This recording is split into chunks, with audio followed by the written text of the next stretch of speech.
Now, as respondents to Thiago's work, we've asked two special guests to give a response to Thiago's work and the issues he deals with in his work.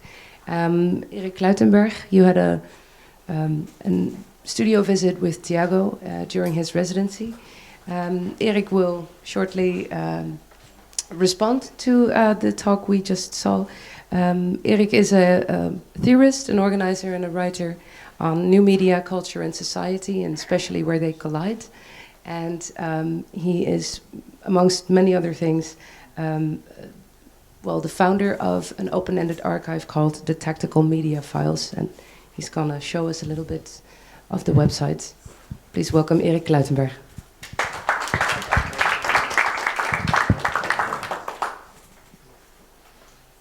So I want to just respond. I didn't prepare anything really, just some thoughts. Moritz, you can bring up the screen meanwhile when you're ready. The first thing I would like to respond to is this famous quote from the radio theory of Bertolt Brecht.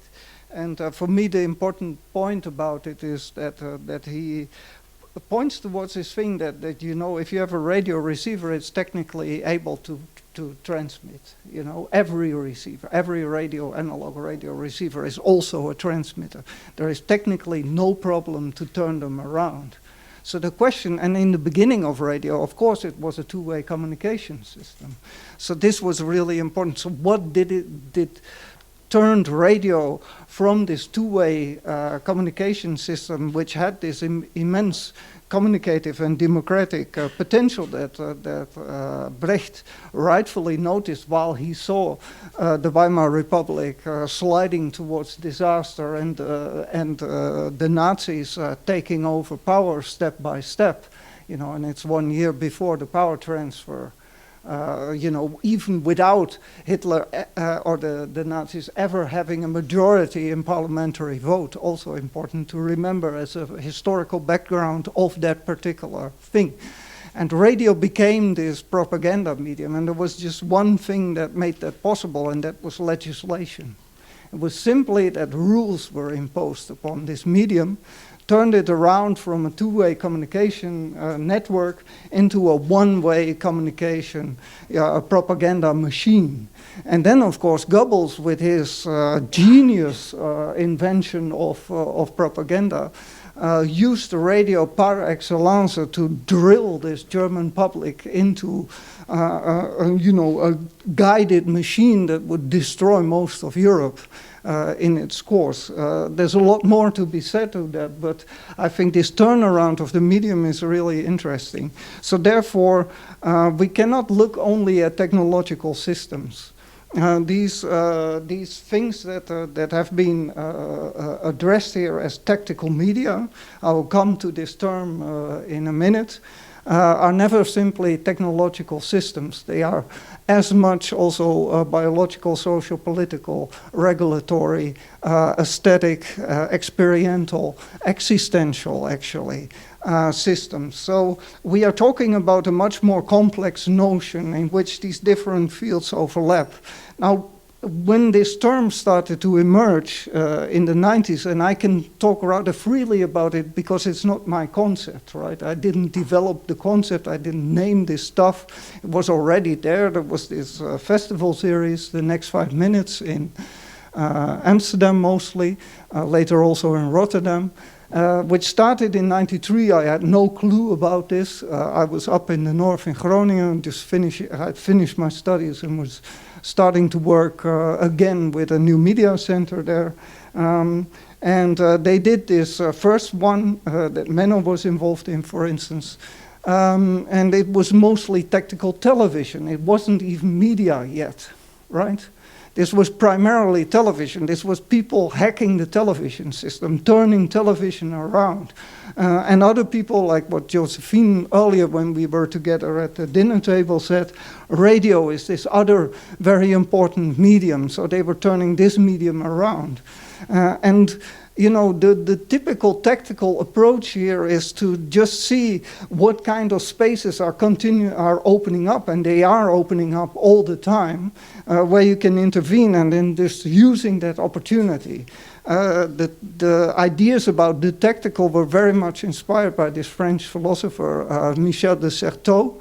Was in particular Bas Rijmakers who first introduced this idea of building on de Certeau's practices of everyday life, a very influential book from the early 80s, in which Certeau basically contrasts these two forms of operation: strategic power, which always tries to control territories and impose regulation, like on radio, and then the tactics of the weak, which basically use that same territory but turn it around through very minuscule operations within this territory, moving from place to place, using whatever opportunity comes around.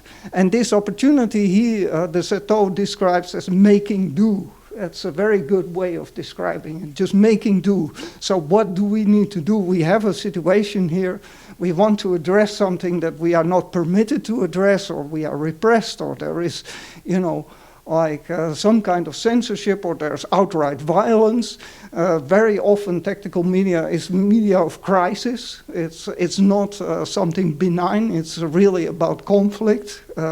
It's about challenging conditions that are directly influencing ways of life, whether it's political repression or whether it's identity repression, thinking, for instance, of other sexual identities that are repressed, or even artistic identities that have problems expressing themselves, or people wanting to escape the institutional system of the arts altogether, and using the internet, as happened a lot in the early 90s, to escape that institutional logic. So this fits directly, for instance, with the contemporary art lineage of institutional critique. So we see that there is this continuous movement to see, like, where are the spaces of opportunity, how can we use them, and making do with whatever is available.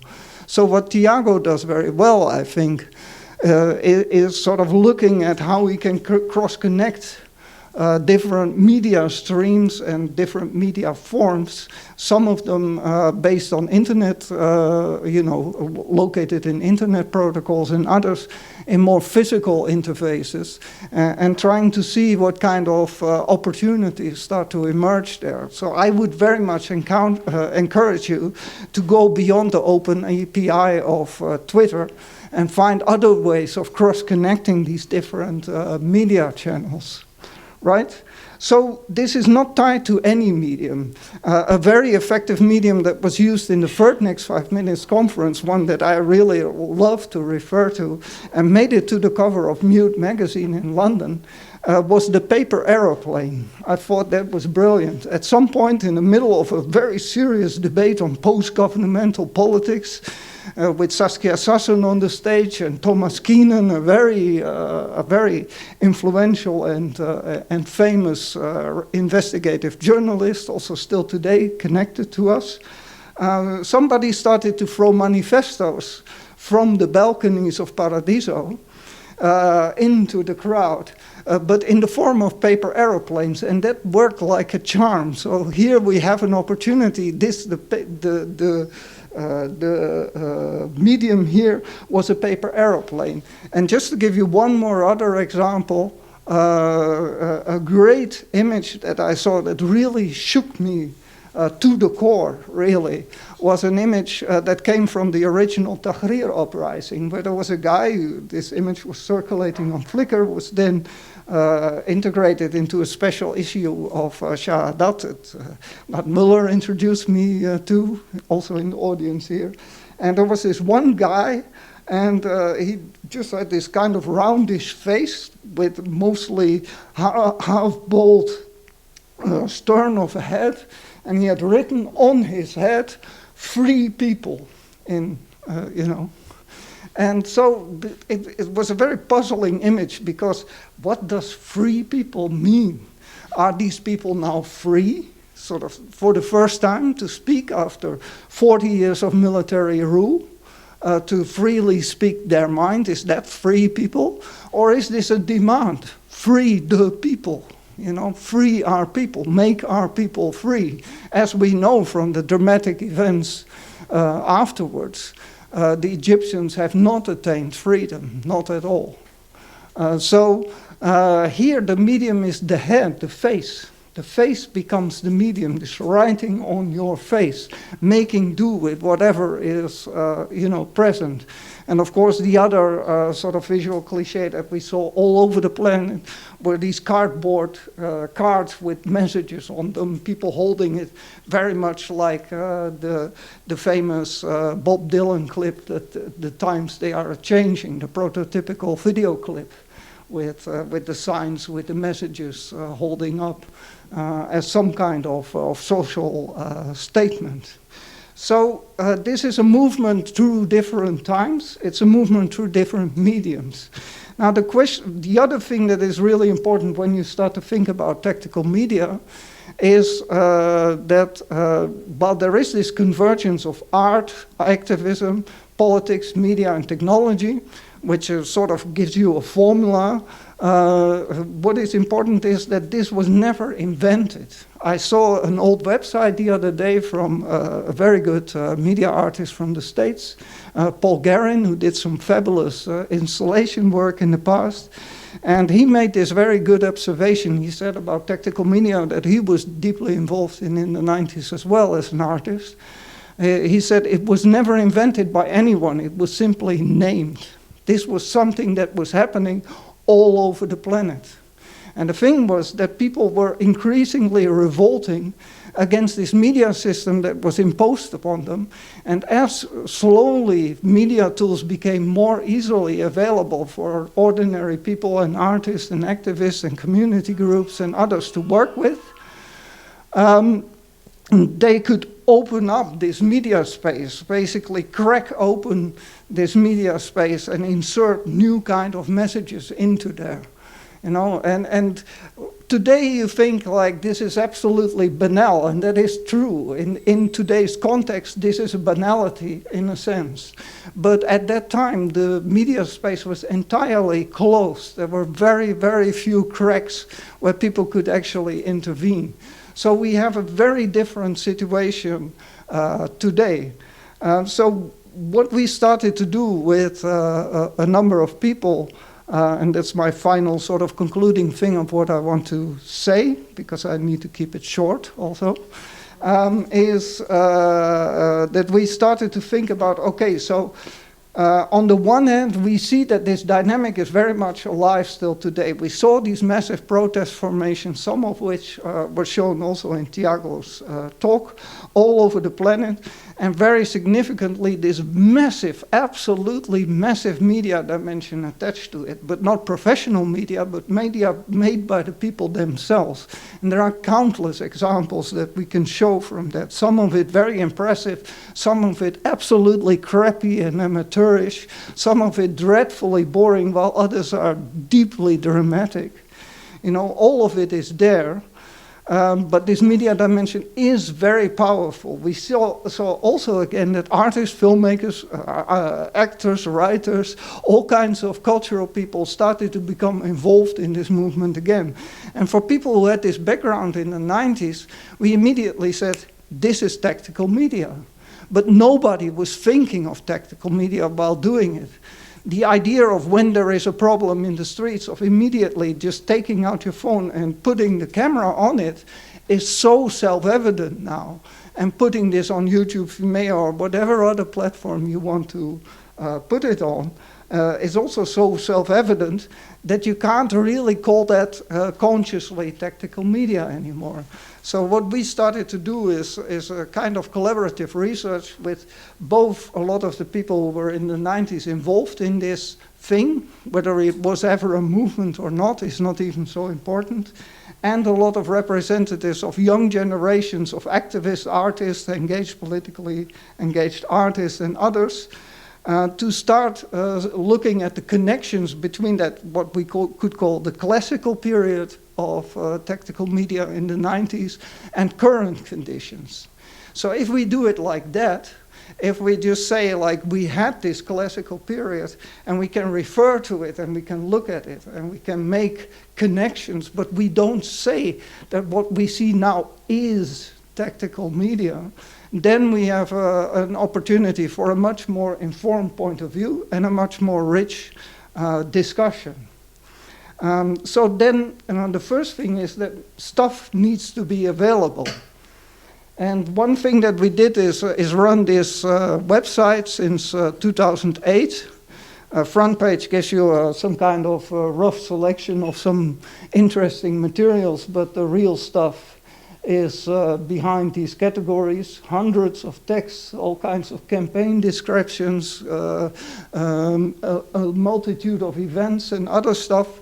And what for us was very important, we restored the video archive as part of this, what we call collaborative research trajectory while doing this, so that a lot of videos are available again, and this can grow.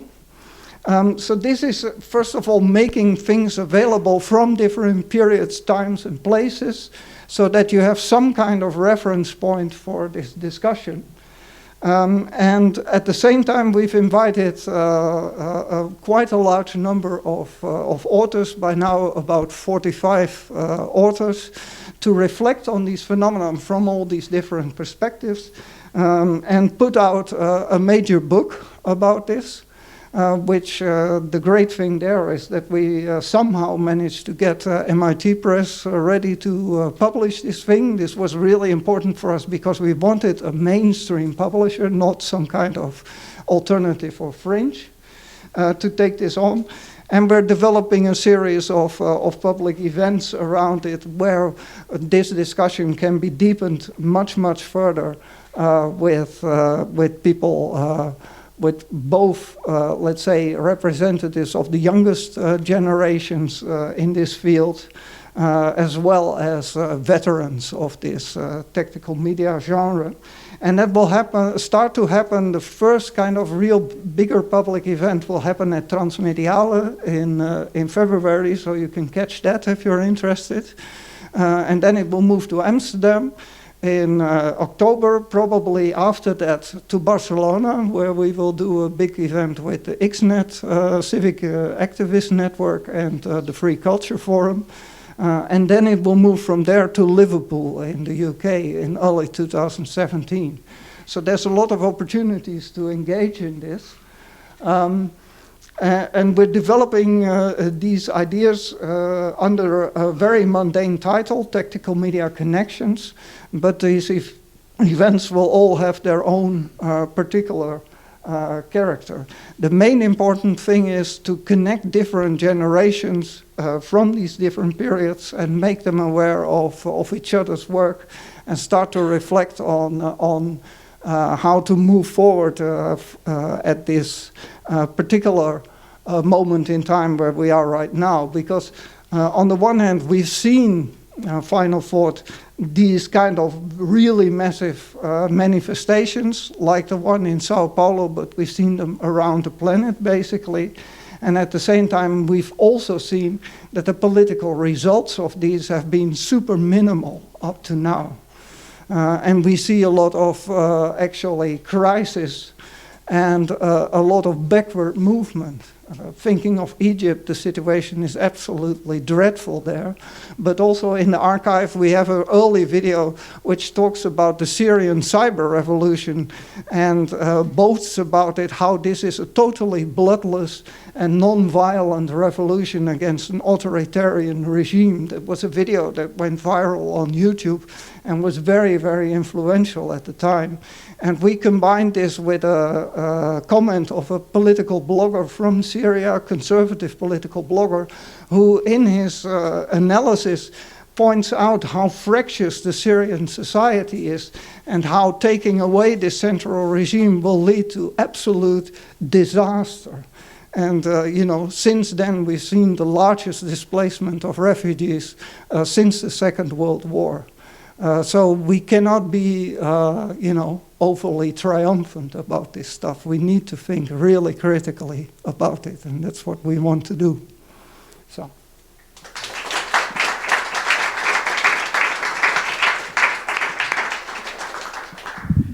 Thank you for a great contribution. That's both very, let's say, current and present, and also has a historical component. Maybe there's a comment or a thought or a question from the audience for now, or? I don't really have a right question. I'm trying to formulate this, but first, just because you both said a little bit on how like for example, you mentioned how these manifestations happen there. You just mentioned now in Syria, and I think it's kind of important that we start to think that this, in the globalization process, the democracy is not better here than there anymore. So the laws here also kind of tighten up. As in Spain now, I think they put this law for like 30,000 euros for public manifestations.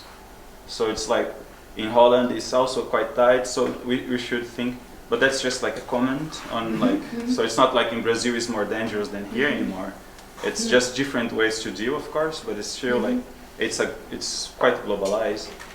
But my question was more because it's quite interesting. You say this like do make thing, and then you put in comparison to the pirate radio and as a do make thing. It's like the radio making do.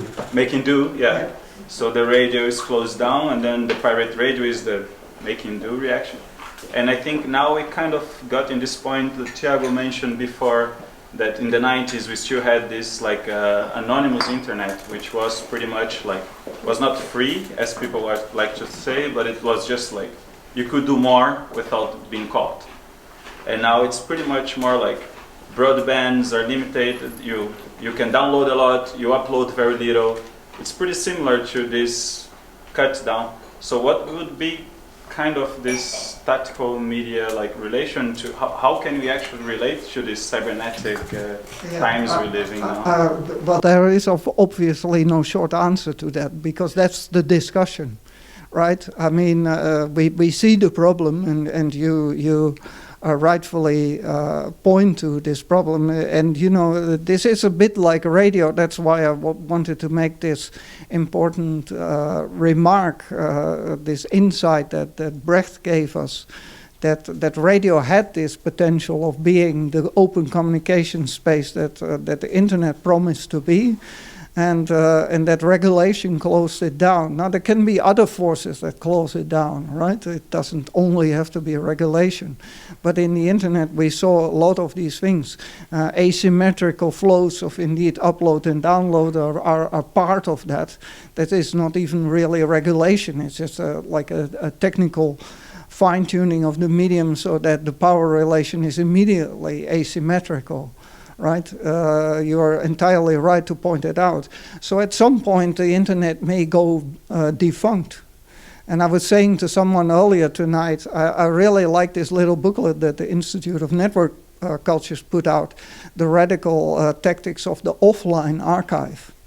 And you can download that for free on their website. It's great because it gives you another idea, like, okay, maybe we should put all this stuff just, entirely offline, just, leave the internet in order to make do with other spaces that we can open up. I don't know if that's the right answer. I don't think so, but it is part of the answer. So the discussion will go about all these kind of things. That's the only thing I can say, because, you could talk forever on this. Can I make a remark about that? Yeah. I'm always a little bit annoyed when people talk about let's all leave the internet behind, or the internet will be closed down. The internet is just a network of computers, and there are many networks of computers. So you don't have to be connected to the internet. You can make your own networks, and if you can be like Tetsuo Kogawa and his One Watt movement of radios. 1 watt radios that connect, one picks up the signal of the other, etc., etc. So if you have several smaller computer networks, you connect them, you have your own internet or Yeah. something like it. So there's all kinds of possibilities. It's not as black and white as you're portraying it now. Well, no, I'm just saying, like some people suggest, let's quit the internet, and I already said I'm not sure I agree. I actually don't agree, but another great example of that is during the Hong Kong Occupy Central with Love and Peace, the internet was switched off on mobile networks throughout the city to avoid people communicating effectively. They started to use massively fire chat over Bluetooth, and they just connected from phone to phone in the crowd and still managed to have an effective communication network that reached hundreds of thousands of people in a very short space of time. So it's all these kind of things. Yeah, yeah, exactly. That's why de Certeau had such a great idea there. So I think many interesting topics were raised right now. One of them I think we hope to get back to is to how to actually subvert the networks that are most pervasive in our lives, such as the internet. I think in education, education in that sense is also something we haven't really discussed, but making new networks, it might be easy for people who have been, working with that for a long time, but how will we actually do that on a larger scale or individually? So I think that's an interesting thought to take with us for the next speaker.